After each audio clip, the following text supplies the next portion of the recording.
Hey everybody, Scout Crafty here again, Mishmash Monday. Hope you had a great weekend.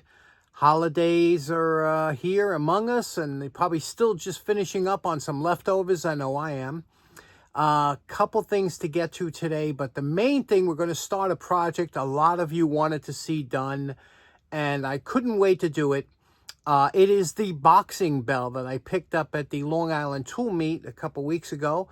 And this is an antique boxing bell. The one thing about this is I want to take a little bit extra time and show you some of the different procedures. I'm not going to skip through it real quick. So it's going to be a two-part video. And hopefully we'll finish it up on Wednesday. So let's get started right away. Okay, for today's project, very excited to get this going. This is a project a lot of you wanted to see. And what this is a ringside bell, but also used for many other items too. And most commonly used, you see them by boxing rings or fights, things like that. And it's very interesting how this works. They still make these today, believe it or not. And how this works is when you have a cord that goes down here, when you pull this down, this is the part down here that's I find so interesting. You see this little gizmo here? This allows this, when I push this down, it'll grab the arm until it gets to a certain point where release, hit the bell, and then it'll let this arm come back. Let me show you how that works, okay? Now watch when it returns. This will bend out of the way, let it pass, and resets. Very interesting. However, obviously it needs a lot of cleaning. Let's get started. Now, the first thing that I thought of when I wanted to do this is you got to mount this on a board of some type. That's why there's holes here. And I guess so that you can move it around, you can mount it, whatever. So I tried to figure how would I mount this or what can. So I always, every time I'm going my walks, if I find a piece of good wood in the garbage, I grab it. Plywood, anything, I grab. And this is a beautiful piece of wood. It's a solid wood. It looks old, it looks age appropriate. So this will be good. And the reason you have to know, because you're gonna have to decide how big, and this seems like a really good size for this. So if you're gonna do any kind of scraping, sanding, staining, this takes a few days, you know. You're gonna have to sand it, you know, or whatever, or finish it the way you want, stain it. And then you're going to have to add varnish or shellac, whatever you're going to do, but it takes days to dry. So that's your first step always, the board. Next, when dealing with the bell here, you could see, taking apart, some parts you don't know if they were added after. Like, for example, you have a nice, everything was almost bronze on here, and you have this washer that is steel, so you don't know how that works. And you don't know what kind of tension you need on this bell in order to get it to ring loud. What I like is this little wooden piece here that's in here. Actually, that's they did have wooden strikers on here so that you wouldn't ding or dent up the bell. So that's very interesting. Let's take this apart here. You could see, boy, this is a heavy, thick bell. So that's nice. And there's very little to this project, right? Which is so nice. We have a couple springs here. And then we have this post that stands up, and so basically cleaning this up. Now, unfortunately, these here are, if you see, and this is always a problem. Remember we were talking about, this is a rod that peened over. So now you have to decide, how can I take this off? Also, it looks like, according to this, now this is the first time I'm taking it apart with you. You see these two little horns here that the spring goes on? And you see this little wire, this wrapped up wire affair? Apparently, this looks like it is an original. I'm sure you'll agree with me on there. I bet that this spring is a replacement spring. I bet you it was a smaller spring that went to here. Okay, so you had one spring that goes to here, one spring that goes to here. That's just, I'm assuming, but I'm sure you're feeling the same way. So because this was a longer spring, they probably went around here so that it would work. The action on here is very tight, so I'm going to see if we can't rearrange these to, give a better action for it, and we'll get better springs, maybe. And so let's take it apart and clean it up. Now, many times when you're going to remove a spring, there's usually a hook side, and that's the side you want to grab on. Now, what you want to do, a needle nose is good for something like this if you get under here, but it's always important, and I'm sure if you've ever taken a spring off before, you'll know, you got to get a good grip, a good purchase on the spring, and then you want to have to and turn it up like that to take it off. It's a very easy, but it's kind of almost like a technique in order to take it off. And the same thing when you're putting it on, you know, you reverse it, you get that good thing, you pull it down with your hand, get that good grip on here, pull it down, and then work it onto that hole to get that back on. So, and then this will probably, yeah, I doubt that's factory. When I was a young man and used to do kind of restorations, I never even thought of replacing parts because, you know, I didn't have a lot of money. I still don't. But the thing is that the whole idea behind us restoring things is when I was younger was to just take it apart, clean up, put it back together. So something like this, you wouldn't even think of throwing, you would clean these up. And right now you look at it, you say, geez, you know, replace those. But believe it or not, springs sometimes, especially when they're pliable and they have things like that, a little surface rust is common. So with Evapo-Rust, you can really do a nice job. But let me show you, I'm just doing a quick wire brush on this one here to show you how quickly, and sometimes these can come up to be pretty nice. Now I ask you, is this not an acceptable spring? If you saw this, you'd say, oh, that's a nice spring. Is that, you know, and that was the old spring just like this. I know you're wondering how it's done. And there was no Evapo-Rust used or anything. This was just done mechanically. Let me show you on this spring how you can get this to this.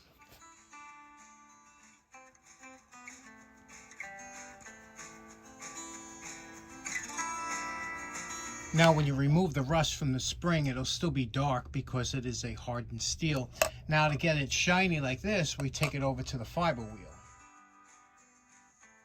So there we have it, 2 springs saved from the trash, what, you know, normally would have picked up, and these are very usable. Now, if you have to shorten a spring, you can always shorten a spring. Lengthening it is hard, you know, you have to stretch it out a little bit, but to shorten it, these loops can be just cut down and then bent over, so you can have a longer spring and made into a short spring, but we'll have to get the right feel for that. So we'll see if we'll use them again or not. Okay, now the first step we're going to take with this is we're going to take it over to the slop sink, and we're just going to wash this with Comet and get it all nice and clean, and then we'll see what we can do. Okay, I cleaned up the base just to get rid of the dirt so we're not all messed up working on it. And I reinstalled the springs, but I reversed them because this spring here they had going to here, and it was just a mess. But let me show you what has to happen. It's an ingenious mechanism, simple yet effective. You see this little part here? That will hold the arm and spring it out to a certain point when it will let go. So when you bring it up to this point here, then it releases and the hammer drops down and hits the bell. Then the spring also allows that to come back and reset itself for a second time. Now you can see here that this spring is a little bit slack. It needs to be a little bit more tense, so I can always shorten this one. But whether or not this is too heavy on the bell, I'm not sure. If this, you know, because you want it to just hit the bell at the right, you don't want it to really knock the bell hard. But so we'll work on that. But right now what we're going to do is this here looks bent. See this here? Now I don't know if that is a double-ended, if that's threaded and double-ended, but we're going to try and straighten that out and then see where we're going. Now the reason that that's so important to have this one standing straight is because when this bell rests on here, if this is crooked, it's going to cant the bell, it's not going to strike right. That's an important part. And if it's bent, if this fell on it, which I think it did, because look at the acorn nut is dented, you see that? So it looks like it took a heavy hit and bent it. Now, if this is, the only way you can get this out, if it is threaded in there, a double threaded screw, or threaded on each end, is a lot of times that this would be threaded in here. If it is, we'll put a double nut on here and see if we can't spin it out and straighten it out that way, replace it. But you don't want to take, you know, you might be thinking, why don't you just take something like this and straighten it out? But you can't, because this is cast down here. It's brittle. You start putting forces on here, you crack this, you're in for a whole nother job. So let's see if we can't take this out somehow. Okay, we wire brushed that stud, you could see, and it does look like it's in there, right? Like I'm sure that they probably drilled it and put a double-ended stud in there. And now what we're going to do is we're going to put, that's 3/8 by 16. Did that with the thread checker to make sure. So now we got two 3/8 by 16 nuts. We're going to put one on top of the other, tighten them against each other, and that's how you extract the stud. But before we do that, obviously we're going to have to put a little bit of heat on there and maybe drip a little 50-50 in there and say a prayer. Okay, we have the nuts stacked up on here. We tightened them up against each other. And now, and again, here's where you have to wonder, are they left-handed? Is it a left-hand reverse thread going in there? I don't know. So what we're going to do is we're going to take the wrench on here now, and we're going to try and, first we're going to try and move it one way, and then the other. Okay, you see we have movement there? You see that, look at the stud, you can see the stud moving, but it's locking up here. It's not coming all the way out. So in that case, you can, you know, we don't know what's going on here, why it's locking up. So we're going to work it back and forth here. Maybe they pinned it. It almost feels like a pin. So that's another thing you have to look for. Maybe there's a pin going in the side. You know, again, you don't take nothing for granted, but we do have movement here, you see? But it is stopping, locking, not like a thread. It almost feels like a pin. Let me wire brush the shaft. Okay, I wire brush the shaft. I do not see a pin. Funny thing is, I know everybody out there, like Big Vic with his new 80-inch big screen TV, the pin probably looks like 6 inches in diameter. He's like, it's right there. I can't even see. I'm looking around here. I can't see a pin.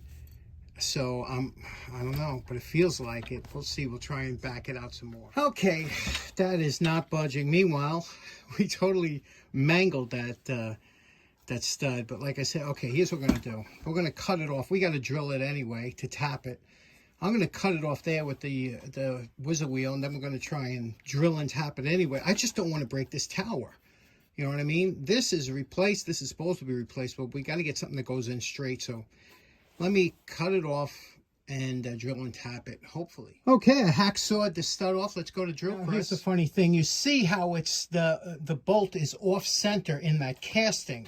Now, when you drill this out, you have a choice. Do you drill it out the center of the bolt, or do you drill a new hole in the center of the casting? But then you'll leave, what do you do, right? That's always a question, things you ponder when you're down here alone.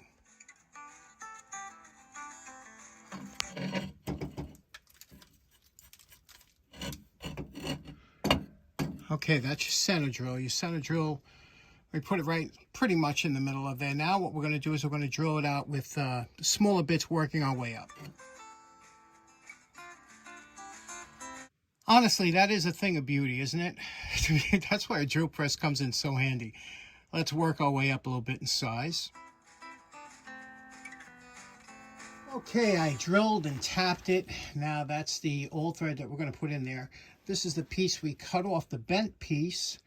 I'll just put this here and I'll measure it and I'll cut that off, and then I will JB weld the shaft. I already threaded it, so it's in there, but I'm going to JB weld it so it don't spin when you're tightening or loosening the nut for the bell. So look at this, all this work just for that little. Okay, now this was the sleeve of what was in there. It wasn't, it didn't look like it was threaded, so maybe it was pinned in, but we couldn't see the pin. But we're going to pin this one, and even though it's been epoxied and threaded in there, I drilled a hole there. I'm going to put this pin in here, and we're going to hammer this pin in and then pin it over.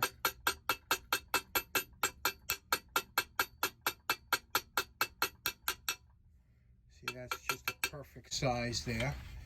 So now it is pinned in there. It will never come out. And now we can go into cleaning up the rest of this. We'll wire brush the base, we'll paint it, and then we got to work on the bell. And also this wooden piece here, this piece here that fit in here, I don't know if this was original or not, but we're going to make a nice one out of maybe some ash and get to that. Okay, so in closing, you know, I'm not crazy about making two-part videos, but there are a few things I wanted you to see how it's done. I didn't want to just skip it over. It's always, you know, this channel is geared towards the beginner. But I have to tell you, if you're as excited as I am to see this bell done, it's coming across. There's a lot of things that we have to work on, but hopefully we'll get it done by Wednesday. I hope you tune in. I hope you have a great day. Thanks for tuning in. Take care now. Bye-bye.